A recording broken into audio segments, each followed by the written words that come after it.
Naipit sa pagitan ng dalawang truck ang isang tricycle sa Rodriguez, Rizal. Isa naman ang patay sa karambola ng 6 na sasakyan sa Mexico, Pampanga. Darito ang unang balita. Sumalpok sa kasalubong na motorsiklo ang pickup na yan sa bahagi ng Barangay Santo Domingo sa Mexico, Pampanga.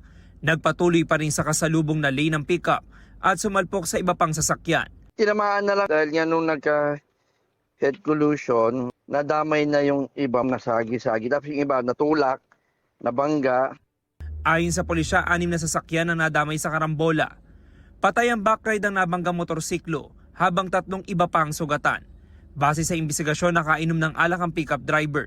Based on record dito sa investigation report natin at may medical examination siya. Sa hospital, sinubject siya for clinical chemistry. Positive siya sa alcohol.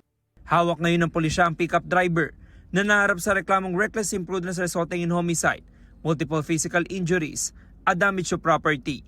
Sinusubukan pa siyang kunan ng pahayag at ang mga kaanak ng nasawi at iba pang nadamay sa insidente.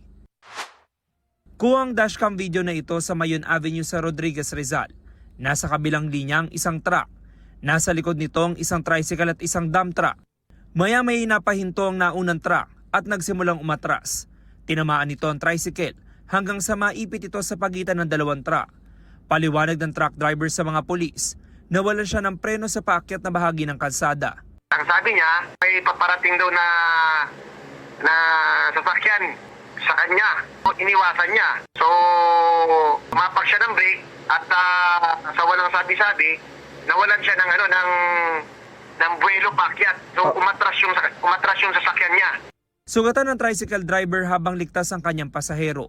Nagkaayos na raw ang 3 panig kasunod ang insidente. Sasagutin ng driver ng umatras na truck ang pagpapagamot sa tricycle driver, pagpapaayos sa kanyang tricycle at sa dump truck na nasa likod. Ito ang unang balita. James Agustin para sa GMA Integrated News.